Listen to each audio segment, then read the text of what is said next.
ইসলামের একটা যুদ্ধ হয়েছিল বদর, দ্বিতীয় হিজরি। ইসলামের প্রথম যুদ্ধ বদর, মাত্র 313 জন সাহাবা ছিলেন। আল্লাহ নবী সাল্লাল্লাহু আলাইহি সাল্লাম যে বদরে হুজুর সিজদায় পড়ে কেঁদেছে, হুজুর সিজদায় গিয়ে আল্লাহর কাছে কেঁদেছে। আল্লাহ আজকে দিনে যদি হেনে যা দিন মানার কেউ থাকবে না, ও রাব্বুল্লাহ ইসলাম মানার আর কেউ থাকবে না, আপনার ওয়াদানিয়াত মানার কেউ থাকবে না। আল্লাহ পাক আমি নবী আমাকে মানার কেউ থাকবে না, ইসলামের সংশোধন কেউ থাকবে না। আল্লাহ নবী জান জান করে কাঁদেন, চোখে পানি ফেলে ফেলে কাঁদেন। ও যুবক আল্লাহ নবীর কাছে দেখি দাঁড়িয়ে গেলেন, আল্লাহ নবীর পাশে দেখি দাঁড়িয়ে গেলেন আল্লাহ রাসূল সাহাবী হযরত আব্দুর রহমান ইবনে আওফ রাদিয়াল্লাহু তাআলা আনহু। আল্লাহ নবীর কাছে দেখি দাঁড়িয়ে গেলেন কে আব্দুর রহমান ইবনে আওফ, যিনি হলেন সাহাবাদের মধ্যে সবথেকে ধনী। ওনার মতন ধনী মানুষ কেউ ছিল না, ওনার মতন ধনী সাহাবী কেউ ছিলেন না। আল্লাহ নবীর কাছে দেখি দাঁড়িয়ে গেলেন, মাথা থেকে পা পর্যন্ত 31 জায়গাতে তীরা তলোয়ারের আঘাত হয়ে গেল, রক্তখানা টপকে টপকে পড়ে। আল্লাহ নবীর কাছে দেখি দাঁড়িয়ে গেলেন, ইয়া রাসূলুল্লাহ হাবিবাল্লাহ, ইয়া রাসূলুল্লাহ হাবিবাল্লাহ। আল্লাহ পাকের নবী হুজুর বিয়াদি মাফ করুন, গুনাহগারকে ক্ষমা করুন, হুজুর আপনি আর কাঁদবেন না, সিজদা থেকে মাথাটা উঠিয়ে নেন, সিজদা থেকে মাথাটা উঠিয়ে নেন। আমি আব্দুর রহমান ইবনে আওফ জানিয়ে দিলাম, শরীরের মধ্যে এক ফোঁটা রক্ত থাকা পর্যন্ত এই জমিন আপনাকে একা রেখে যাব না। জোরে বলুন সুবহান, আর একটু জোরে বলুন সুবহান। ও যুবক আল্লাহ রাসূল সাহাবী হযরত মিকদাদ রাদিয়াল্লাহু তাআলা আনহু কে হযরত মিকদাদ আল্লাহ নবী খন্দকে জমিনে চলে গেলেন। আল্লাহ নবী সাহাবাদের করে মাথায় করে মাটিটা বাওয়া শুরু করে দিয়ে আল্লাহ নবী নূরের বাদানখানা মাটিতে ভরে গিয়েছে, ধুলোয় ভরে গিয়েছে, এত ক্ষুধা লেগেছে নবীকে। আল্লাহ নবী নূরের পেট মোবারকে দুটো পাথর বেঁধে ঝুলিয়ে দিয়েছে। আল্লাহ নবী ক্ষুধায় কাতর হয়ে গেলেন। হযরত মিকদাদ কাঁদতে কাঁদতে বাড়িতে চলে গিয়ে ছোট্ট পাত্রতে দুধ নিয়ে আল্লাহ নবীর কাছে হাজির হয়ে গেলেন। আসসালামু আলাইকা ইয়া রাসূলুল্লাহ হাবিবাল্লাহ। আল্লাহ পাকের নবী সাল্লাল্লাহু আলাইহি ওয়াসাল্লাম, হুজুর আপনি একটু দুধ পান করে নেন, হুজুর আপনার কষ্ট সহ্য করতে পারি না। আল্লাহ নবী দুধের পাত্রখানা নিয়ে রহমতের নবী দয়ার নবী একটা উঁচু জায়গায় দাঁড়িয়ে গিয়ে ও আমার সাহাবী মিকদাদ দুধ এনেছে বাবা, এসে এসে সবাই মিলে পান করি। আল্লাহ নবী ছোট্ট বড় পাত্র দুধ খানা পান করে সাহাবাদের দিন সমস্ত সাহাবার হয়ে যাবার পরে আল্লাহ পাকের হুকুমে বরকত হয়ে গেল।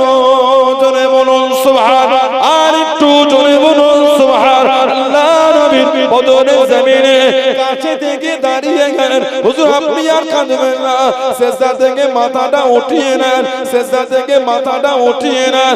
আল্লাহ পাকের নবী আমরা আপনাকে মুসা নবীর উম্মতের মতন বলবো না, ও নবী মুসা আপনি আর আপনার আল্লাহ ফেরাউনের বিরুদ্ধে যুদ্ধ করেন, ওটা আপনাকে বলবো না। শরীরের মধ্যে এক ফোঁটা রক্ত থাকা পর্যন্ত এই জমিন আপনাকে আগলে রেখে যুদ্ধ করে যাব। জোরে বলুন সুবহান, আর একটু জোরে বলুন সুবহান। হুজুর বেয়াদবি মাফ চাই, হুজুর আপনি চিন্তা করবেন যতক্ষণ শরীর এক ফোঁটা রক্ত আমাদের থাকবে হুজুর আপনাকে গাঁট করে রেখে যুদ্ধ করে যাব। জোরে বলেন না সুবহানাল্লাহ। আল্লাহর নবী এত খুশি হয়েছিলেন, হযরত মিকদাদের জন্য আমার রাসূল দোয়া করেছে। হযরত মিকদাদ রাদিয়াল্লাহু তাআলা বলেন হুজুর এক ফোঁটা রক্ত থাকা পর্যন্ত আপনাকে রেখে যাব। আর আব্দুর রহমান ইবনে আওফ রাদিয়াল্লাহু তাআলা ওনার মাথা থেকে নে পা পর্যন্ত 31 জায়গায় তীর আর তলোয়ারের আঘাত হয়ে গেছে। রক্ত টপকে টপকে পড়ছেন। আব্দুর রহমান ইবনে আওফ আমার হুজুরের যতজন সাহাবা ছিলেন সবথেকে ধনী ছিলেন উনি। ওনার মতন ধনী কোন সাহাবা ছিল না। সুবহানাল্লাহ বললেন না? এত জমিদার আল্লাহ ওনাকে করেছেন। কিতাবে এসেছে আব্দুর রহমান ইবনে আওফ রাদিয়াল্লাহু তাআলা ওনার চারজন স্ত্রী ছিলেন, চারজন। উনি যখন ইন্তেকাল হলেন এত স্বর্ণ মুদ্রা দিনার রেখে গেছেন, দিনার। এক একজন স্ত্রী ইন্ডিয়ান রুপিতে ভাগ পেয়েছে প্রায় 300 কোটি করে। এক একজন বউ পেয়েছে। সুবহানাল্লাহ বলবেন না? একজন বউ আর একটা বর্ণনা 400 কোটি করে প্রায় এক একজন বউ ভাগ পেয়েছে। বলেন না সুবহানাল্লাহ? এত জমিদার সাহাবী হুজুর হিজরত করলেন, ওনাকে বলা হয় সাহেবুল হিজরাতাইন, দুই হিজরাতের অধিকারী। উনি ইথিওপিয়া তো হিজরত করেছিলেন, মদিনা শরীফও ওজন ওনাকে বলা হয় সাহেবুল হিজরাতাইন, দুই হিজরাতের অধিকারী। মক্কা শরীফ থেকে মদিনা শরীফে খালি হাতে গেছিলেন। মদিনা শরীফ থেকে পাথর তুলতেন, পাথর যে পাথরটা তুলতেন তার আগে বলতেন আল্লাহ আপনার হুজুরের ওসিলা ধরে হুজুরকে বরকত মনে করে পাথর তুলছে, আল্লাহ এই পাথরের নিচে যেন স্বর্ণ পায়, এই পাথরের নিচে যেন স্বর্ণ পায়, সোনা গোল্ড। যে পাথরটাই তুলতেন আল্লাহ পাকে ওরকম ওই পাথরের নিচে স্বর্ণ পাওয়া যেত। এত স্বর্ণ পেয়েছিলেন, স্বর্ণের পাহাড় তৈরি হয়ে গেছে। জোরে বলে আর কি জোরে বলা গেল না? ওনার ইন্তেকালের পরে ফজরের পর কয়েকজন কুরুল দিয়ে ওই স্বর্ণ কাটা শুরু করেছে। কেন? আত্মীয়দের মধ্যে ভাগ হবে বলে কুরুল দিয়ে স্বর্ণ কেটেছে। জোহর হয়ে গেছে, তখনও স্বর্ণ কাটা শেষ হয় না, তখনও চলছে। সুবহানাল্লাহ বলবেন না? যারা স্বর্ণ কেটেছিল কুরুল দিয়ে ওদের হাতে ফুসা উঠে গেছে, এত স্বর্ণ রেখে গেছে। কে? হযরতে আব্দুর রহমান ইবনে আওফ রাদিয়াল্লাহু তাআলা। জীবনও দামি পোশাক পরে, ছেঁড়া ফাটা পোশাক পরে ঘুরে বেড়াতেন। আর ডালকে পিষে জবের আটা রুটি দিয়ে খেতেন। বললে বলতে আমি আমার হুজুরকে এইভাবেই খেতে দেখেছি। বললেন সুবহানাল্লাহ। আর মাঝে মাঝে গোশতটা মুখের কাছে নিয়ে গিয়ে নামিয়ে নিতেন, খেতেন গোশত। সাহাবারা বলতেন হুজুর সবার জন্য এত সুন্দর তরকারি, আপনি এভাবে খান, হুজুর গোশতটা খান। উনি গোশত হাতে নিতেন আর চোখ দিয়ে টপ টপ করে পানি পড়তো। হুজুর আপনি কাঁদছেন? হযরত আব্দুর রহমান ইবনে আওফ রাদিয়াল্লাহু তাআলা গোশত হাতে নিয়ে কেঁদে কেঁদে বলতো, ও হুজুরের সাহাবারা, আমি আমার হুজুরকে কোনোদিন পেট ভরে গোশত খেতে দেখি না। আল্লাহ রাসূল কোনোদিন পেট ভরে গোশত খেলেন না। আমি হুজুরের সাহাবী হয়ে আমি পেট ভরে গোশত খাই কি করে? বলেন না সুবহানাল্লাহ? আর কে জোরে বলা গেল না? এটা হলো ভালোবাসা, এটা হলো মুহাব্বত। দুতলা বাড়ি হয়ে গেল, তিনটে ঘরে এসি লাগানো হয়ে গেল, একটা দামি মোটরসাইকেল, 5 বিঘে জমি। আবার এই রোডের জায়গা ভাঙছে, রোডের জন্য জায়গা ঘর তো সব ভেঙে তছনছ। মোটা অঙ্কের টাকা পেয়ে গেল, ওর মাথার কাজ করছে। ঠিক বলছে না ভুল? ওর পার জমিনে না, উঠো উপর দিয়ে হাঁটছে, শূন্য হাঁটে। কেন? ব্যাংক ব্যালেন্স ভালোই হয়েছে। 100 কত করে দিচ্ছে রোডে? কত করে? 100 জায়গা বললে কতটা দিল? 10-12 লাখ, 6.5 লাখ। কথা বলে না? 100 জায়গা 6.5 লাখ, 7 লাখ, 8 লাখ জায়গা হিসাবে ওর মাথার কাজ করে। যেই জায়গাটা একটু থুতু ফেলতো যেত না, ওই জায়গায় 7 লাখ পেয়েছে। যে হাঁটছে জমিনে পানায় হাওয়ায় হাঁটছে, লা হাওলা ওয়ালা কুওয়াতা ইল্লা বিল্লাহ। 7 লাখ পেয়ে যদি এই হয়, 7 কোটি পেলে তোমার কি হবে? 7 লাখে যদি এই হয়, 7 কোটি কি হবে? ওনার 4 জন স্ত্রী, এক একজন বউ ইন্ডিয়ান রুপিতে ভাগ পেয়েছে প্রায় 300 কোটি করে। তাই ভেবে দেখেন মাল তাহলে কত ছিল, সম্পদ তাহলে কত ছিল। সুবহানাল্লাহ বলে আর কি জোরে বলা গেল না? দোতলা বাড়ি করে নিজেকে অত বড় ভাবুন, 3টে এসি লাগিয়ে অত মাথা উঁচু করার চেষ্টা করো, নিজেকে বিনয় আর নম্র আর ভদ্র তৈরি করো। কত অহংকার চলে আসছে কেন আমাদের মধ্যে? জলসা মাহফিলে বসতে লজ্জা লেগে যাচ্ছে, কিসের লজ্জা? ছিঁড়া ফাটা ধুলো যা থাকবে তাতেই বসতে হবে। তোমার জমিদারি দেখা, আল্লাহ আল্লাহ রাসূলের কাছে কিতে জমিদারি দেখাচ্ছে? হুজুরের মহব্বতে কা জমিদারি মানে? হুজুরের সাহাবাদের মধ্যে এইসব অহংকার ছিল। আল্লাহ ওলিদের জীবনী পড়ে দেখে আজও আল্লাহ ওয়ালাদের দরবারগুলো ঘুরবে, শুধু ফুরফুরা শরীফ বলে না, বিভিন্ন ওলিদের দরবারে যাবে, তার মধ্যে ফুরফুরা শরীফও গিয়ে দেখবেন আজও হুজুর কেবলাদের দলিলে খাজুর গাছের পাতার তৈরি চাটাইটা বিছানো আছে। কেন? আল্লাহ নবী সাল্লাল্লাহু আলাইহি সাল্লাম খাজুর গাছের পাতার তৈরি চাটাই হুজুর ঘুমাতেন, হুজুর আরাম করতেন, হুজুর ব্যবহার করতেন। বলুন না সুবহানাল্লাহ। ওই পাটিটা ব্যবহার করাটা হলো সুন্নাত। টাকা হয়ে গেছে, মাথা কাজ করছে না, ইসলামের বিধান, শরীয়তের বিধান, বুড়ো আঙুল দিয়ে তুমি হু করে চলে যাচ্ছ। থামো, জানবে আল্লাহর দরবারে দিতেও সময় লাগে না, নিতেও লাগে না। আল্লাহর দরবারে দিতেও সময় লাগে না, নিতেও লাগে না। ভালো হয়, অত অহংকার হয়ে যাচ্ছে কেন আমাদের? অত হিমাগতি এগুলো আমাদের উচিত না। আল্লাহ নবী সাল্লাল্লাহু আলাইহি ওয়াসাল্লাম সাহাবীদের জীবনী হযরত আব্দুর রহমান ইবনে আওফ রাদিয়াল্লাহু আনহু উনি ওই ডাল পিষে রুটি দিয়ে খেতেন আর বলতেন আল্লাহর নবীকে আমি এইভাবেই খেতে দেখেছি। বলুন না সুবহানাল্লাহ। কি অহংকার, কি হিমাগতি, কি নাউজুবিল্লাহ। কিছুই সাহাবাদের মধ্যে ছিল না। আমাদের মধ্যে কোথা থেকে চলে এলো এগুলো? কোথা থেকে আমাদের মধ্যে প্রবেশ করলো? মসজিদে যেতে গেলে আমাদের গায়ে জ্বর হয়ে যাচ্ছে। আল্লাহর নৈকট্য পাবো কি করে আমি? নামাজ নাই, তাসবিহ নাই, জিকির নাই, ইবাদত নাই, বান্দেগি নাই, ভদ্র নাই, নম্র নাই, সভ্য নাই, কথার মধ্যে মাধুর্যতা নাই। আল্লাহর নৈকট্য হবে কোথা থেকে? ভাষা বললে পাঁচটা লোকের মন কষ্ট লেগে যাচ্ছে। কেমন ভাষা বললে পাঁচজন দুঃখ পেল? আল্লাহর নবী ইহুদি মুশরিকদের করে হুজুর কোনদিন কর্কশ ভাষায় কথা বলতেন। আল্লাহর নবী ভালোবাসা দিয়েই কথা বলতেন। এটা আমার হুজুরের আদর্শ। জোরে বলুন না সুবহানাল্লাহ। আর কি জোরে বলা গেল না? এত কষ্ট দিনের জন্য আমার হুজুর করেছে, সাহাবারা করেছে। হুজুরের সাহাবী হযরত খাব্বাব রাদিয়াল্লাহু তাআলা, সাহাবাদের একটা একটা জীবনী শুনলে পাগল হয়ে যাবে। হযরত খাব্বাব রাদিয়াল্লাহু তাআলা জানার কোমরে গোশত ছিল না, গর্ত ছিল, গর্ত। উনি একটা ইহুদি মহিলার খাদেম। মুসলমান হলে মরুভূমিতে শুইয়ে দিয়ে লোহা গরম করে ওনার কোমরে দিয়ে দেয়া হয়েছে। কিতাব এসেছে কোমরের গোশতগুলি গলে গলে পানি হয়ে চলে গিয়েছে।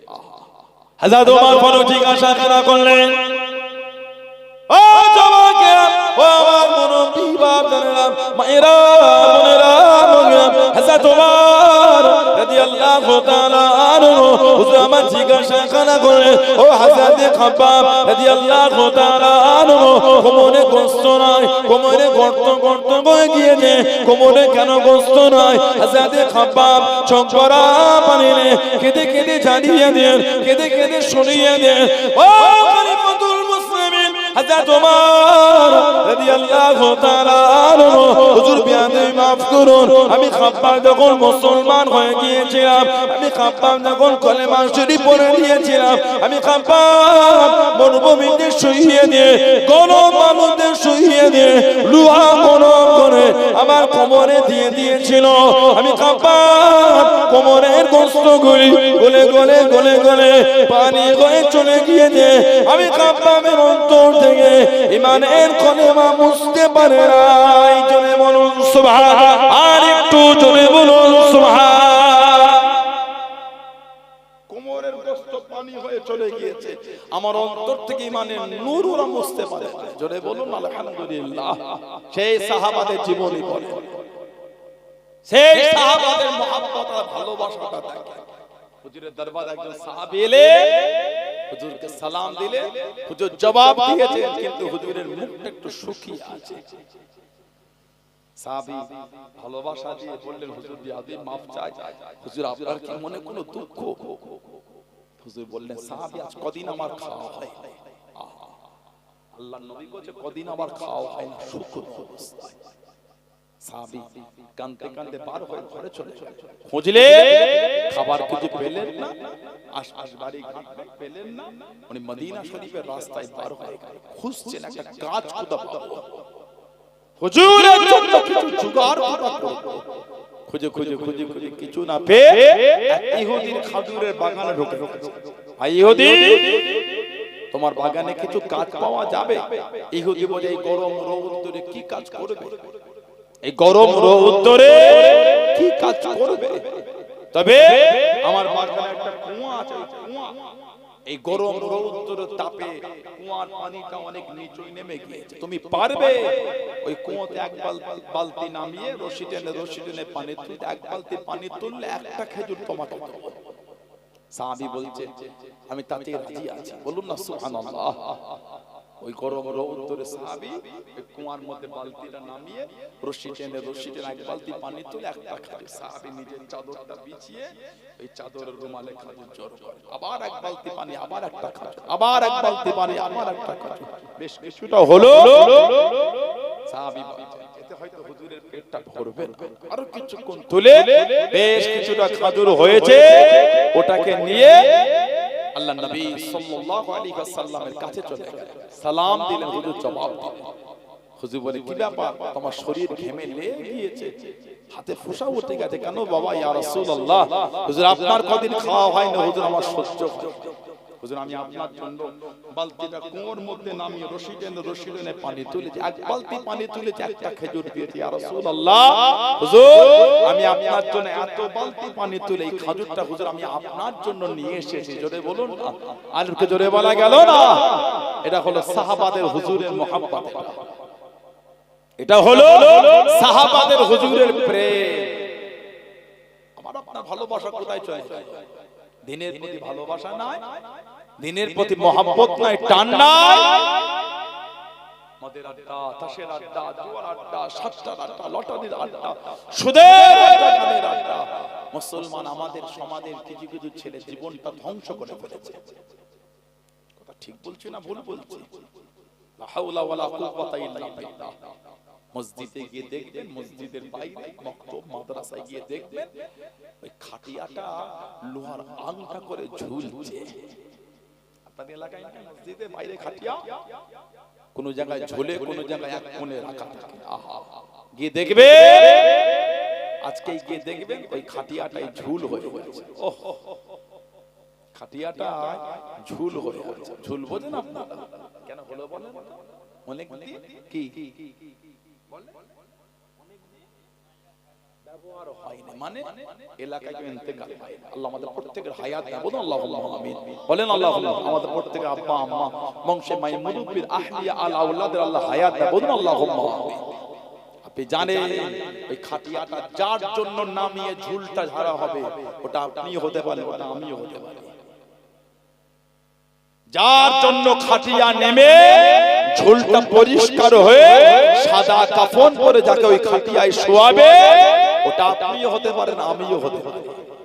কথা ভুল না ঠিক বলছি? এত হিমাগতি হয়ে গেল আমাদের বাড়ির ছেলেগুলো মদের আড্ডায় বসে আছে, এগুলো জবানে বলার মতো না। কাকে বলবেন এই দুঃখের কথা আপনি? আল্লাহর ওলি হযরত নিজামউদ্দিন আউলিয়া রাহমাতুল্লাহ, মাজারটা কোথা বলেন? হযরত নিজামউদ্দিন আউলিয়া, ওনার মাজারটা হলো দিল্লি। জবরদস্ত আল্লাহর ওলি ছিলেন। ওনার মা এবং ওনার আব্বা দুজনেই আল্লাহ ওয়ালা ছিলেন। বলুন না সুবহানাল্লাহ। হুজুরের পীরের নাম কি বলেন? হযরত ফরিদউদ্দিন গঞ্জ শকর রাহমাতুল্লাহ, নিজামউদ্দিন আউলিয়া রাহমাতুল্লাহ। ওনাকে বলা হয় মাহবুবে ইলাহি, ওনাকে বলা হয় মাহবুবে কি ইলাহি, আল্লাহর প্রিয়, আল্লাহর পাগল। ওনার দৌরে, ওনার সময়ে অনেক কটা বাদশার সময় অতিক্রম হয়ে গেছে। খালি বাদশারা খবর পাঠাতেন, আমি আপনার দরবারে যাব। ওনার একটাই শব্দ ছিল, আমার দরবারে আসা হবে না। কোন বাদশা কোন দরবারে আসতে দেন না। একজন বাদশা খুব জোর করে বলে, আমি আপনার দরবারে যাবই। উনি বাদশার খাদেমকে বলে পাঠান, গিয়ে বলে দেবে ওলিদের ঘরের দরওয়াজা হয় দুটো, তোমার বাদশা একদিক দিয়ে ঢুকবে, আরেক দিক দিয়ে বার হবে, তোমার বাদশার সঙ্গে দেখা করবে না। ওলিদের দরবারে বাদশা এরা গেলে বাদশার সম্মানটা বাড়ে, আর বাদশার কাছে, রাজা মন্ত্রী নেতার কাছে ওলি আল্লাহরা গেলে ওলি আল্লাহদের সম্মানটা কমে। বুঝতে পেরেছেন?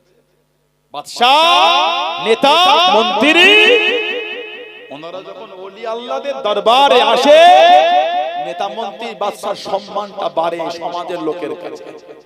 আর নেতা মন্ত্রী বাদশার কাছে যখন ওলি আল্লাহরা যায়, ওলি আল্লাহদের সম্মানটা কমে, বাড়ে না। উনি বলেন আমার দরবারে আসা হবে না। নিজামুদ্দিন আউলিয়া রাহমাত এত আলা মাকাম আল্লাহ ওনাকে দিয়েছে।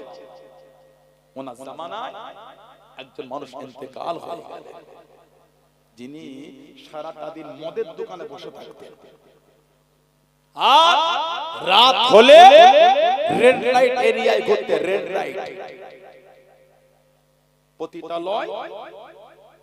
পতিতালয় রেড লাইট এরিয়া, ওই এরিয়ায় রাত্রির হলে ওই ভুলিতে উনি ঘুরতেন। ইন্তেকাল হলে গ্রামের লোকজন বসে আলোচনা করলো, এই ব্যক্তি জানাজা হবে না, কাফন হবে না, দাফন হবে না, আর আমাদের কবরস্থানে দাফন হবে না। কেন? সারাটা জীবন মদের দোকানে বসে কাটিয়েছে, আর রাত্রির রেড লাইট এরিয়া পতিতালয়ের এরিয়ায় ঘুরেছে, ও দাফন কাফন হবে না, লাশ পড়ে আছে। আল্লাহ পাকের ওলি ও জওয়াকে হযরত নিজামুদ্দিন আউলিয়া রাহমাতুল্লাহ আলাইহি দরবারে এলান করে দেন, দরবারে খবর খানা দিয়ে দেন, তৈরি হয়ে যাও বাবা, আল্লাহ পাকের একজন নেক বান্দা জানাজায় যাব, রেডি হয়ে যাও বাবা। আল্লাহর ওলি আগের দিন রাত্রিতে জানিয়ে দিয়েছেন, পরের দিন সকালে আল্লাহর ওলি খাদেম নিয়ে বার হয়ে গেলেন, কাফেলা নিয়ে বার হয়ে গেলেন। ও জওয়াকে ওই এলাকায় পৌঁছে গেলেন, হুজুরকে মানুষেরা ঘিরে ধরলো, হুজুর আপনি কোথায় যাবেন, হুজুর আপনি কোথায় এসেছেন? ও আল্লাহর ওলি, ও হযরত নিজামুদ্দিন আউলিয়া, আল্লাহর ওলি হুজুর আমার জানিয়ে দেন, একজন মানুষ এরিয়ায় ইন্তেকাল হয়ে গিয়েছে, ওনার কাছে এসেছি আমি, ওনার জানাজার নামাজ হবে, ওনার দাফন কাফন হবে বলে ওনার কাছে এসেছি আমি, রাস্তা ছেড়ে দাও, রাস্তা খুলে দাও। আল্লাহর ওলি ওই জায়গায় পৌঁছে গিয়ে খাদেমদের জানিয়ে দেন, ও বাবা খাদেমেরা গোসলের ব্যবস্থা করো, কাফনের ব্যবস্থা করো, আমি নিজামুদ্দিন রাহমাতুল্লাহ আলাইহি এই ব্যক্তি জানাজা খানা আমি নিজে পড়াবো। জোরে বলুন সুবহান, আর একটু জোরে বলুন সুবহান। ওনার গোসল কাফনের ব্যবস্থা করো, জানাজাটা আমি নিজামুদ্দিন নিজে পড়াবো। আপনাদের এই এলাকায় যদি আল্লাহ মাফ করে এরা নোংরা লোক যদি মারা যায়, আর তার জানাজাতে ইমাম একটা ভালো লোক বলে আমি করব জানাজার ইমামতি, আপনাদের কেমন মনে হবে? দ্বিধাদ্বন্দ্ব করবেন না আপনারা? এলাকার লোক কিন্তু হুজুরকে কেউ বলতে পারছে না। মাহবুবে এলাহি আল্লাহর পিয়ারা নিজামুদ্দিন আউলিয়া রাহমাতুল্লাহ, ওনার খাদেমরা গোসল দিলেন, কাফন পরালে, একজন লোক বললেন হুজুর এই লোকটা সারাদিন মদের দোকানে কাটাতো, আর রাত্রিরে রেড লাইট এরিয়ায় ঘুরতো, আপনি এসেছেন ওনার জানাজাতে। হুজুর তামবিক করলেন, জানাজার নামাজ হয়ে গেল। যারা বিরোধী করছিল আল্লাহর ওলি যখন ইমাম হয়েছে, তারা তার বিরোধী করে থাকতে পারলো না, তারাও জানাজায় গিয়ে শামিল হলো, তারপর মিটে গেল।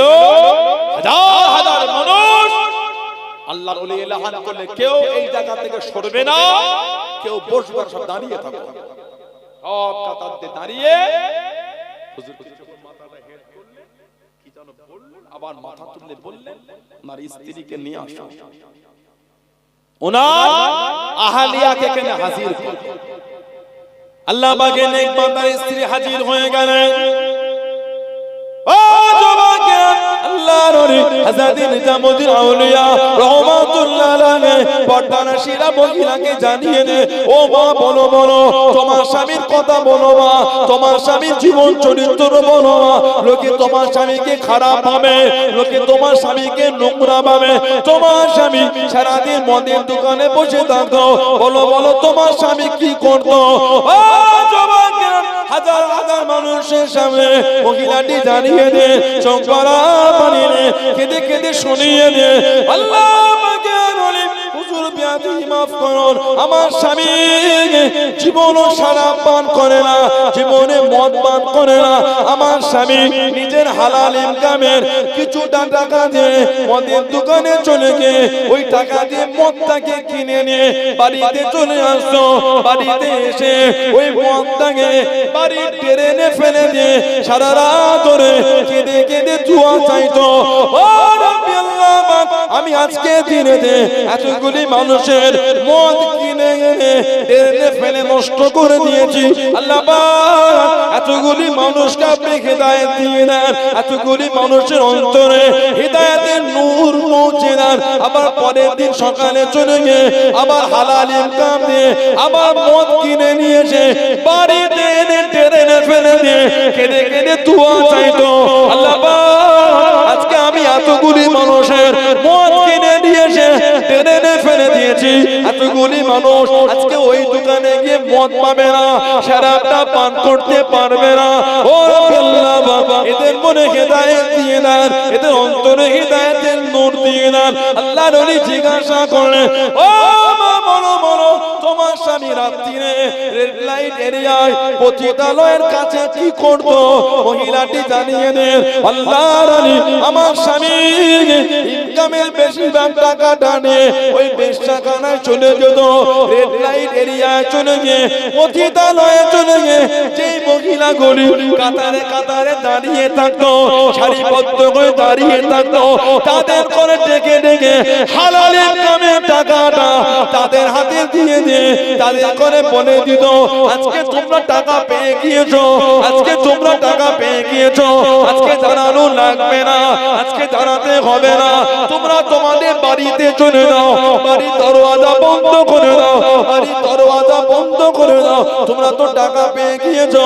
আল্লাহ আমাকে বলি, আমার স্বামী বাড়িতে ফিরে এসে আল্লাহ আমাকে দরবারে কেঁদে কেঁদে দোয়া করে চাইতো, ও রব্বি আল্লাহ পাক আজকে দিনে আমি আমার হালাল ইনকাম থেকে এতগুলি মহিলাকে টাকা দিয়ে তাদের করে ঘরেতে পাঠিয়ে দিয়েছি, জিনা করতে দিই নাই। আজকে দিনে ওই এরিয়া রেড লাইট এরিয়াতে কিছু যুবক যাবে, ওই মহিলাগুলিকে পাবে না, জিনায় লিপ্ত হতে পারবে না। আল্লাহ পাক ওই যুবকদের অন্তরে হেদায়েতের নূর আপনি দিয়ে দেন। জোরে বলুন সুবহান, আর একটু জোরে বলুন সুবহান।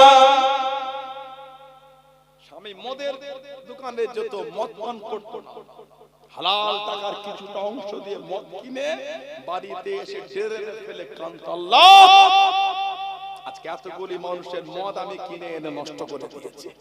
আল্লাহ আজকে ওই দোকানে গিয়ে এই এতগুলি মানুষ আর মদ পাবে না, কেন ওদের মদটা আমি ট্রেনে ফেলে নষ্ট করে দিয়েছি।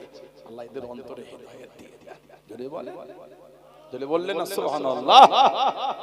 আর রাত্রিরে ওই রেড লাইট এরিয়ায় পতিতালয়ে গিয়ে ওদের হাতে আমি হালাল টাকা দিই, আল্লাহ এতগুলি মেয়েকে আমি হালাল টাকা দিয়ে ঘরে পাঠিয়ে দিচ্ছি, যুবকেরা সব মহিলাগুলিকে দেখতে পাবে না, জিনা থেকে তারা বেঁচে গেল। আল্লাহ ওই যুবকদের অন্তর আল্লাহ হেদায়েতের নূর দিয়ে দেন।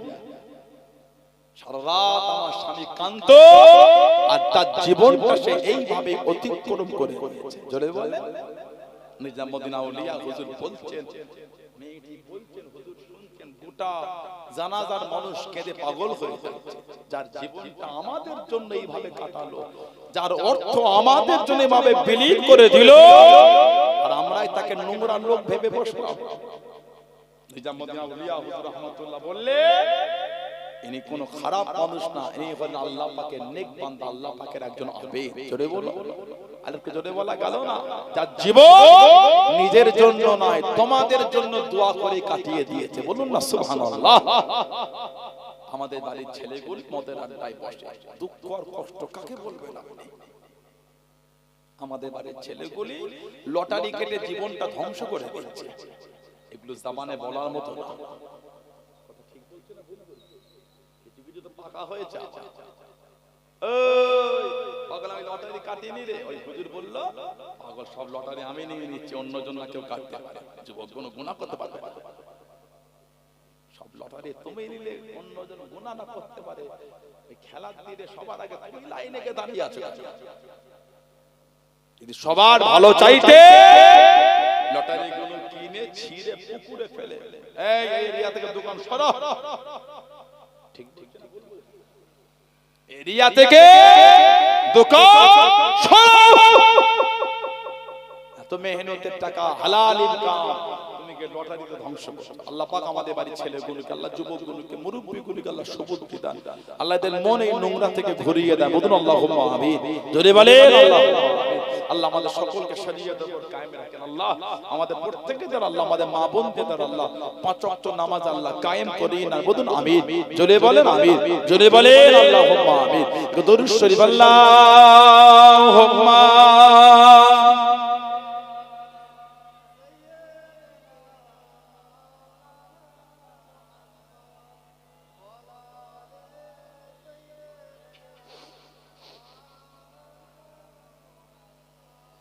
একটি বছর পরে আবার ফিরে এলো মাহে রমজান। একটি বছর পরে আবার ফিরে এলো মাহে রমজান। মুমিন হৃদয়ে পরল সারা, মুমিন হৃদয়ে পরল সারা, মুমিন হৃদয়ে পরল সারা, উঠল জেগে নতুন প্রাণ। একটি বছর পরে আবার ফিরে এলো মাহে রমজান। আল্লাহ তাআলা তোরে রোজা পালন করো গে মুসলমান। আল্লাহ তাআলা তোরে রোজা পালন করো গে মুসলমান। নিজের দেবেন তিনি সিয়াম সাধনার পুরস্কার, নিজের দেবেন তিনি সিয়াম সাধনার পুরস্কার। রমজানের রোজা পালন আল্লাহ তাআলার ফরমান। একটি বছর পরে আবার ফিরে এলো মাহে রমজান। মুমিন হৃদয়ে পরল সারা, মুমিন হৃদয়ে পরল সারা, মুমিন হৃদয়ে পরল সারা, উঠল জেগে নতুন প্রাণ। একটি বছর পরে আবার ফিরে এলো মাহে রমজান। রমজানের মাসে পড়ব সত্য পথে গড়ব জীবন। রমজানের মাসে পড়ব সত্য পথে গড়ব জীবন। বিপদ আসবে না যে ঠিক মতো হয় যদি রোজা পালন। বিপদ আসবে না যে ঠিক মতো হয় যদি রোজা পালন। রমজান সে তো ডাল সরু, হৃদয়ে ভরে গাও তার গান। একটি বছর পরে আবার ফিরে এলো মাহে রমজান। মুমিন হৃদয়ে পরল সারা, মুমিন হৃদয়ে পরল সারা, মুমিন হৃদয়ে পরল সারা, উঠল জেগে নতুন প্রাণ। একটি বছর পরে আবার ফিরে এলো মাহে রমজান। আল্লাহুম্মা সাল্লি আলা মাওলানা মুহাম্মদ ওয়া আলা আলি সাইয়্যিদিনা। আমার ভাইয়েরা, বাপজানেরা, ছেলেরা, যুবকেরা, মুরব্বীরা, মায়েরা, বোনেরা, মেয়েরা, মহিলারা ভালো হন, শরীয়তের মধ্যে আসেন, মনকে ভালো করেন। মরণ আমার আপনার একদিন হবেই হবে। যারা মেনেছে, যারা ভালো হয়েছে, যারা তওবা করেছেন, তাদের থেকে শিক্ষা নেন। তওবা করেছে আল্লাহর ওলি, আল্লাহ পাকের নেক বান্দা হযরতে ফুদাইল বিন আইয়াজ রাহমাতুল্লাহ, হযরতে ফুদাইল বিন আইয়াজ রাহমাতুল্লাহ, জবরদস্ত আল্লাহর ওলি। ইতিহাসের পাতায় আজও জানার নামটা সোনালী আকার লেখা আছে। ফুদাইল বিন আইয়াজ, জানার জন্ম 107 হিজরিতে জানার জন্ম হয়েছিল। ফুদাইল বিন আইয়াজ রাহমাতুল্লাহ 107 হিজরিতে ওনার জন্ম। খোরাসান, যেটা বর্তমান ইরাক আর ইরানের মধ্যে অবস্থিত, হযরত ফুদাইল বিন আইয়াজ রাহমাতুল্লাহ যৌবনের সূচনাটা হয়েছিল চুরি ডাকাতি দিয়ে। উনি ছিলেন একটা ডাকাত দলের বড় সরদার ছিলেন। ফুদাইল বিন আইয়াজ ডাকাতের দলের সরদার, ডাকাতের দলের সরদার ছিলেন ফুদাইল বিন আইয়াজ রাহমাতুল্লাহ। কিতাবে এসেছে ডাকাতি করে, চুরি করে। ওনার ভয়ে মানুষ ব্যবসা করা বন্ধ করে দিয়েছে।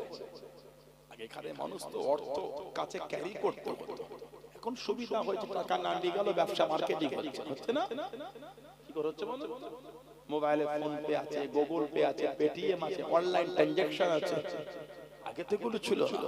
মানুষ টাকা কাছে ক্যারি করত। আপনাদের এই আমডাঙ্গা, খেলিয়া এসব এলাকা বলে বিভিন্ন জায়গায় গাড়ি নিয়ে চলে গেল ব্যবসার জন্য মাল কিনতে।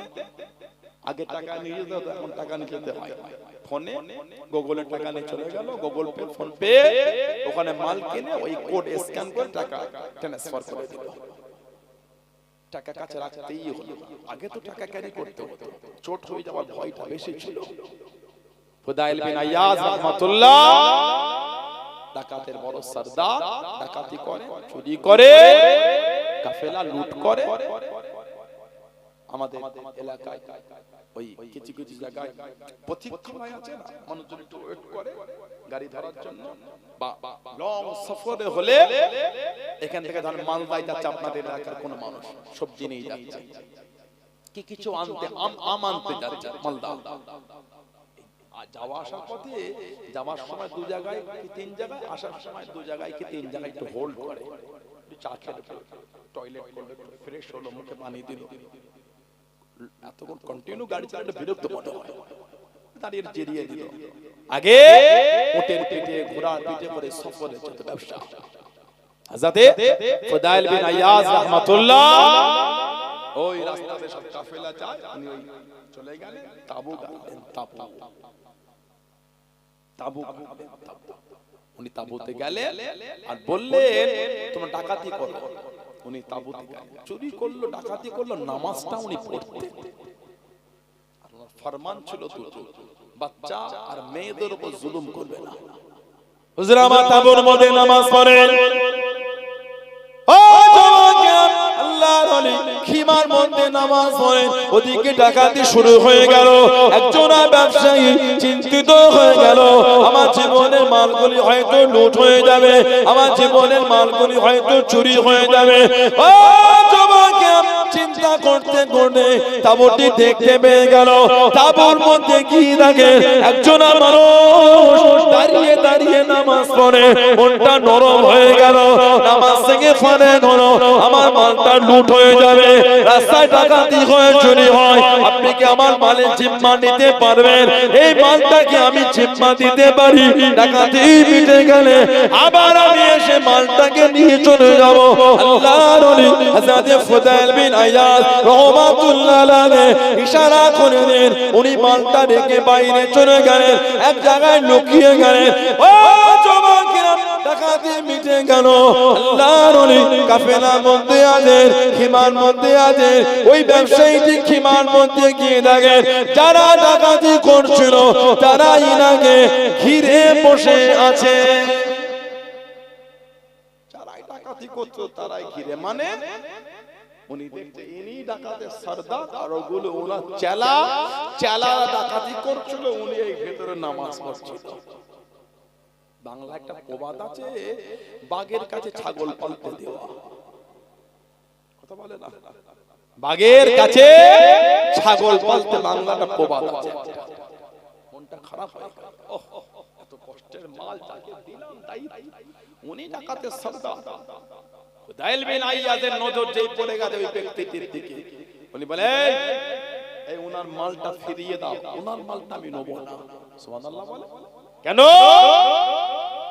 উনি যখন আমার কাছে মালটাকে রেখে যাচ্ছে, উনি তখন আমাকে ইবাদত অবস্থায় পেয়েছে, উনি আমাকে ভরসা করেছে, আল্লাহ পাকের ভালোবাসা, আল্লাহর ইবাদতের জন্য ভরসা করেছে, মানে আল্লাহর উপর বিশ্বাস করে আমাকে ভরসা করেছে। কেন? যে আমি আল্লাহর ইবাদত করছি, মানে আমি এই মাল লুট করতে পারি না, এই আল্লাহর ভালোবাসা আমাকে বিশ্বাস করেছে, ওই মাল আমি নেব না, ওনার মালটা তোমরা ফিরিয়ে দাও। জোরে বলে, আর একটু জোরে বলা গেল না? আল্লাহ অন্তরে হেদায়েতের একটা নূর দিয়ে দিলেন। চুরি করেন, ডাকাতি করেন সর্দার, বড় কাফেলা এক জায়গায় এসেছে, কাফেলা লুট হবে।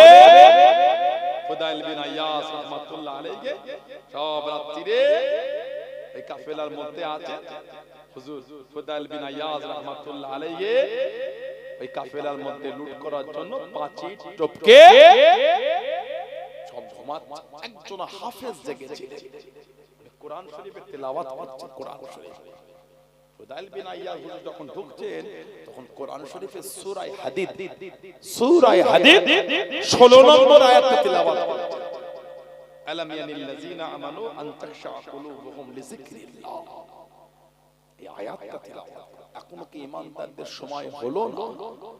এখনো কি ঈমানদারদের টাইম আসলো না? সে আল্লাহ পাকের নাজিল কৃত বান্দির উপরে তাদের মনটাকে বিনয় করবে, ফিরে আসে, মানে আল্লাহ ভালোবাসায় আল্লাহর নাজিল কৃত বান্দির উপরে তারা কি মনটাকে নিজের বিনয় ভালোর দিকে আনতে পারার সময় কি এখনো হলো না?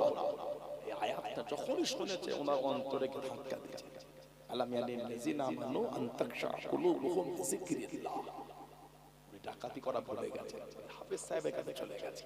ভাই আরেকবার তেলাওয়াত করে 16 নম্বর কোরআন শরীফের সূরা হাদীদ তেলাওয়াত করে, আরেকবার তেলাওয়াত করে, কয়েকবার শুনলে চোখ চোখে টপ টপ করে পানি পড়ে। ওখানে বসে বসে খালেস দিলে তওবা করে দিলেন। জোরে বলে, আলেকে জোরে বলা গেল না? এক আয়াতেই তওবা হয়ে গেল, এক আয়াতে তওবা হয়ে গেল। জীবনে কত জলসায় বসে শুনেছে, কত আয়াত শুনেছেন, এখনো মন ভালো হচ্ছে না, মানে খালেস দিলে তো অষ্ট শুনছেন। এক আয়াত ভালো হলে ডাকাতি করলেন না, পাঁচির ডিঙ্গে কাফেলা এসে বললেন ডাকাতের দলে, তোমরা তোমাদের ডাকাতের সর্দার খোঁজে নাও, আমি আর তোমাদের দলের সর্দার নয়। কি হলো না, আমি খালেস দিলে তওবা করে নিয়েছি, আমি আর এগুলো করব না। সুবহানাল্লাহ। ওনার সাথী সঙ্গীগুলো বললেন তা কি করব, ডাকাতি করেছি একসাথে, তওবা টাকা করলে হবে না, ডাকাতি যেমন একসাথে করেছিলাম তওবাটাও একসাথেই হবে। জোরে বলে, গোটা কাফেলা তওবা করে আল্লাহ ওয়ালা হয়ে গেল। জোরে বলো, আর কি জোরে বলা গেল না? কিতাব এসেছে ওই কাফেলা যে রাস্তাতে যেত তাবু লাগাতো, হুজুর ওই তাবুর মধ্যে গিয়ে বসে থাকতেন তওবা করার পর, ডাকাতি করার জন্য নয়, মাপ চাওয়ার জন্য। একে অপরকে বলতে, এই রাত শেষ হবার আগে এরিয়া থেকে চলে চল, এরিয়াটা কাজ জানিস? এরিয়া খুদাইল বিন আইয়াস রাহমাতুল্লাহ আলাইহির এরিয়া, বড় ডাকাত, ডাকাতের দল, একটা মাল পাবো না, সব লুট করে নেবে। ওনার কানে শব্দ যেত, উনি বসে বসে টপ টপ টপ করে পানি পড়তো কাঁদতেন। সব বলা উঠে গেলে উনি উঠে দাঁড়িয়ে বলতেন, আমি হলাম খুদাইল বিন আইয়াস, আমি ডাকাতি করি না, আমি খালেস দিলে তওবা করে আল্লাহ ওয়ালা হয়ে গেছে, আমি আর এসব করি না। জোরে বলুন না সুবহানাল্লাহ। ও ব্যবসায়ী ভাইরা, নির্দ্বিধায় ব্যবসা করো, তোমাদের মাল আর কেউ লুট করবে না। আমি হলাম খুদাইল বিন আইয়াস, আমি এগুলি আর করি না, আমি ভালো হয়ে গেছি। জোরে বলেন না সুবহানাল্লাহ। যা ডাকাতি করেছিলেন, ওনার মারের যা ছিল সব ওর থেকে নিয়ে নিয়ে শোধ করতে লাগলেন। এত বড় ওলি হয়ে গেছিলেন, ওনার কাছে গিয়ে বসে থাকতেন চার ইমামের এক ইমাম হযরতে ইমাম শাফি রাহমাতুল্লাহ। ফুদাইল বিন আইয়াজের জীবনটা এত নুরানি জীবন হয়ে গেল, চার ইমামের এক ইমাম ইমাম শাফি রাহমাতুল্লাহ ওনার সোহবতে গিয়ে বসে থাকতেন। জোরে বলুন না, আর জোরে বলা গেল না। ইমাম আমিরুল মুমিনিন ফিল হাদিস হযরত আব্দুল্লাহ ইবনে মুবারক রাহমাতুল্লাহ ওনার সোহবতে গিয়ে বসে থাকতেন। জোরে বলুন না সুবহানাল্লাহ। ফুদাইল বিন আইয়াজ রাহমাতুল্লাহ উনি গিয়ে বসে থাকতেন আওলাদে রাসূল হযরত জাফর সাদিক রাদিয়াল্লাহু তাআলার কাছে। মাঝে মাঝে কি বসতেন হযরত ইমাম নুমান বিন সাবিত আমাদের ইমাম আবু হানিফা রাহমাতুল্লাহর কাছে গিয়ে উনি বসে থাকতেন। জোরে বলুন সুবহানাল্লাহ। এত বড় আল্লাহর ওলি হয়ে গেলেন। শেষ জীবনটা কাবা শরীফে কাটালেন। কাবা শরীফের নামাজ অবস্থায় উনি ইন্তেকাল হয়ে গেছেন। হযরত ফুদাইল বিন আইয়াজ রাহমাতুল্লাহ কিতাব এসেছে, যা জীবনে ডাকাতি করেছিলেন ওই মালগুলিদের যার যার থেকে যা নিয়ে যে শোধ করতে লাগলেন। সব তো ছিল না, কিছু খরচা হয়ে কম পড়ে গেল, শোধ করে মিটে গেল। এক ইহুদির মাল বাকি ছিল। ইহুদি ফুদাইল বিন আইয়াজ ইহুদির কাছে চলে গেলেন। ভাই ইহুদি, তুমি কি আমার চিনতে পেরেছো? কে? না অমুক দিনে অমুক সময় এই মাল চুরি হয়েছিল। হ্যাঁ হ্যাঁ, আমি সেই ফুদাইল বিন আইয়াজ যে চুরি করেছিল। কি খবর? না আমি তো মাপ চাইতে এসেছি, আমি তওবা করেছি, ভালো হয়েছে, আর আমি এগুলো করি না, আমাকে মাফ করে দাও। ইহুদি বলেন না, মাপ আমার মাল যেমন নিয়েছো মাল ফিরিয়ে দিও। মাল যেমন নিয়েছো মাল ফিরালে মাপ, না হলে মাপ নয়। ফুদাইল বিন আইয়াজ হুজুর বলছে সে মাল তো আর আমার কাছে নাই, সব শেষ হয়ে গেছে। আমি ধার মিটিয়ে চুরি, ঋণ মিটিয়ে চুরি যা করেছি সব মিটিয়ে আর কিচ্ছু না, মাফ করে দাও। উনি বললেন মাফ করতে পারি, আমার এই ঘোড়াগুলি আছে, এই ঘোড়াগুলি দেখভালের জন্য আমার বাড়িতে কাজ করার জন্য আপনাকে থাকতে হবে। উনি বলে মাপ যদি করেছেন, আমি আপনার বাড়িতে এই ঘোড়াগুলি দেখভালের জন্য কাজের লোক হিসাবে থাকতে আমি রাজি আছি। জোরে বলে আর একটু ভালোবাসা বলা গেল না, রয়ে গেলে 3 থেকে 4 দিন কম বেশি ছিলেন ইহুদি। উনি আসমানি কিতাবের আলেম ছিলেন, তাওরাতের আলেম। একটা খানচার মধ্যে বড় জায়গায় মাটি পাথর দিয়ে চাপা দিয়ে রেখে দিয়ে পাশে আছে। ফুদাইল বিন আইয়াজকে দেখে বলেন ওই খানচাটা আমাকে এনে দাও তো। ইহুদির কাছে যে নিয়ে গেছে, মুখটা খুলে দেখছে ভেতরটা আল্লাহ পাক সব স্বর্ণ সোনা বানিয়ে দিয়েছে। জোরে বলবেন না, আর জোরে বলা গেল না। ইহুদি যেদিন আমার কাছে প্রথম এসে বলেছে তওবা করেছি, সেদিন আমার বিশ্বাস হয়ে গেল তুমি খালেস দিলে তওবা করেছো। আমি তোমাকে রেখে দিয়েছি পরীক্ষা করার জন্য। আমি আসমানি কিতাবের আলেম, আমি কিতাবে পড়েছি যে মুসলমানটা খালেস দিলে তওবা করবে, আল্লাহ তার জন্য মাটি কো সোনা বানিয়ে দেবে। জোরে বলবেন না সুবহানাল্লাহ। পরীক্ষা করার জন্য তোমাকে আমার কাছে রেখে দিয়েছিলাম। না না, তোমার তওবা হলো খালেস দিলে তওবা, আমি তোমাকে maaf করতে পারি, শর্ত একটা। কি না? আমাকে ঈমানের কালিমা পড়ি, আমাকে মুসলমান বানাতে হবে। জোরে বলুন না, আর একটু জোরে বলা গেল না। এত বড় ডাকাতের সরদার এমন তওবা করেছেন, আল্লাহ পাকের দরবারে এত কবুল হয়ে গেছে। 4 ইমামের এক ইমাম ইমামে শাফি রাহমাতুল্লাহ, উনি যদি ওনার সোহবতে বসে থাকতেন। জোরে বলবেন না, কে ইমামে শাফি? উনি কুরাইশ ছিলেন, হজ করতে গেলে মদিনা শরীফে যাবেন। এই মদিনা শরীফে যাবার আগে উনি হজ করতে গিয়ে মিনা তাবুতে আছেন। একজন মানুষ ওনাকে দাওয়াত করলেন যে আপনার আমার এই দস্তরখানে দাওয়াত, খাওয়া দাওয়া হলো। উনি বললেন শুনেছি মদিনার নবাবে শরীফে হযরত ইমাম মালিক রাহমাতুল্লাহ আলাইহি উনি নাকি হাদিস শরীফে দর্জ দেন, শুনেছি। উনি বললেন আপনি কি যাবেন? ইমাম শাফি বলে হ্যাঁ আমি যাব। হজ মিটে গেল, ওনাকে মদিনা শরীফে চলে গেলেন। মদিনা শরীফে গিয়ে দেখেন নবাবে শরীফে ইমাম মালিক রাহমাতুল্লাহ হাদিস শরীফে দর্জ দিচ্ছেন। বলছেন সব ছাত্ররা বসে আছে খাতা পেন নিয়ে। উনি বলছেন বলছেন ছাত্র লিখতে, সেদিন হুজুর ইমলা করাচ্ছেন। ইমলা মানে হুজুর বলে ছাত্ররা লেখে। উনি সফর করে গেছে, খাতা পেন নাই, উনিও গিয়ে এক জায়গায় বসে শক্ত কিছু একটা তুলে হাতে বোলাচ্ছে। ক্লাস শেষ হয়ে গেল, মজলিস ভেঙে গেল, সব উঠে চলে যায়, ইমাম সাহেব বসে আছে। ইমামে মালিক রাহমাতুল্লাহ বলেন, এই সবাই চলে গেল, তুমি যাবে না? বলবে, আমি তো সফর করে এসেছি, আমি মুসাফির, আমি কোথায় যাব? তাই হাতে কি করছিলেন? হাদিস শরীফ কই দেখি, হাতে লেখা নাই তো। আর হাদিস শরীফ হাতে লেখে বেয়াদবি আদবের খেলাফ। ইমাম সাহেব বলে, হুজুর আমি হাতে বলিয়েছি, অন্তরে লিখেছি। জোরে বলে, হাতে বলিয়েছি আর অন্তরে লিখেছি। যে কটা হাদিস শরীফ ওই মজলিসে বসে বসে শুনেছেন, হযরত ইমাম শাফি রাহমাতুল্লাহ একটা একটা করে ইমামে মালিক রাহমাতুল্লাহকে সব শুনিয়ে দিয়েছেন। জোরে বলে, একবার শুনে সব শুনিয়ে দিয়েছেন। জোরে বলুন না সুবহানাল্লাহ। সেই হযরত ইমাম শাফি রাহমাতুল্লাহ ওনার কাছে গিয়ে বসে থাকতেন ইমামে আহমদ ইবনে হাম্বল রাহমাতুল্লাহ। ইমাম শাফি হুজুরের ছাত্র ইমামে আহমদ ইবনে হাম্বল রাহমাতুল্লাহ, জানাক আল্লাহ পাক 10 লক্ষ খালি হাদিসের হাফেজ করেছে। 10 লক্ষ হাদিসের হাফেজ ইমামে আহমদ ইবনে হাম্বল রাহমাতুল্লাহ। কোন বর্ণনা এসেছে জানা যায় 8 লক্ষ মানুষ জামায়াত হয়েছে। আরেকটা বর্ণনায় 10 লক্ষ, আরেকটা বর্ণনায় জানা যায় 20 লক্ষ মানুষ জামায়াত হয়েছিল। জোরে বলে, আরেকটা জোরে বলা গেল না। 4 ইমামের এক, যিনি বলেছিলেন যে কোরআন শরীফ আল্লাহর কালাম, এটা ধ্বংসশীল না।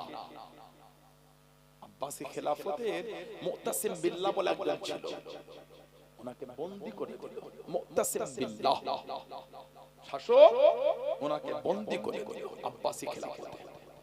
কিতাব এসেছে, ওনার মাদ্রাসা বন্ধ হয়ে গেল, ছাত্রদের আসতে দেয় না। এক পর্যায়ে ওনাকে জেলে বন্দী করা হলো, ইমামে আহমদ ইবনে হাম্বল হুজুরকে জেলে বন্দী।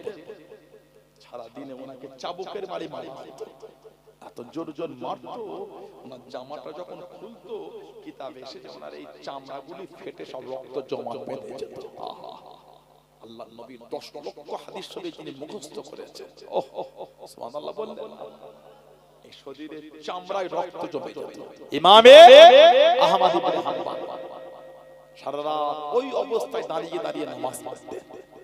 মাঝে মাঝে যখন কষ্ট হতো, এই দেয়ালে হেলান দিয়ে উনি নামাজ পড়তেন। কি কষ্ট করেছেন। আর নামাজ হয়ে গেলে উনি দোয়া করতেন, যারা এই দিনের বেলা ওনাকে মারতেন তাদের জন্য উনি আবার দোয়া করতেন। চাবুকের বাড়ি যারাই মারতো তাদের জন্য উনি রাত্রিতে দোয়া করতেন। ইমাম আহমদ ইবনে হাম্বল রাহমাতুল্লাহ। আর প্রায় এই ছাড়ার পরে বাড়িতে দোয়া করতেন, আল্লাহ আবুল হাশিমকে আপনি মাফ করে দেন। আল্লাহ আবুল হাশিম আল্লাহকে মাফ করে দেন। ওনার ছেলে একবার জিজ্ঞাসা করে, আব্বা এই আবুল হাশিমটা আবার কে? আবুল হাশিম, উনি বলেছে, আবুল হাশিম আমি যখন জেলের মধ্যে বন্দী ছিলাম, ইমাম আহমদ ইবনে হাম্বল এই দড়িতে বেঁধে ওনাকে ঝুলিয়ে দিত, এই হাতটা শূন্য ছিল, ঝুলতেন উনি। আর ওই অবস্থা আমাকে চাবুকের বাড়ি মারত। দুজন লোক ঠিক করে রেখেছিল, একজন চাবুক মারতো এত জোর উনি কষ্টে বেহুশ হয়ে যেতেন, জ্ঞান হারিয়ে ফেলতেন। জ্ঞান ফিরলে আরেকজন হুজুরকে মারতেন।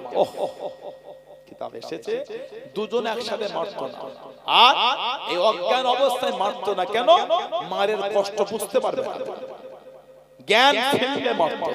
ইমামে আহমদ ইবনে হাম্বল রাহমাতুল্লাহ কিতাব এসেছে, চার ইমামের এক ইমাম আহমদ ইবনে হাম্বল রাহমাতুল্লাহ আলাইহি, ওনাকে মারার জন্য আসলেন আবুল হাশিম জাল্লাদ।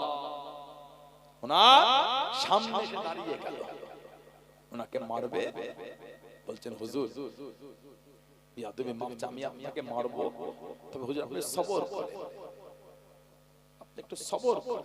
হুজুর আমি আবুল হাশিম, আমি জাল্লাদ, আমি জীবনে 18,000 খালি চাবুকের মার খেয়েছি।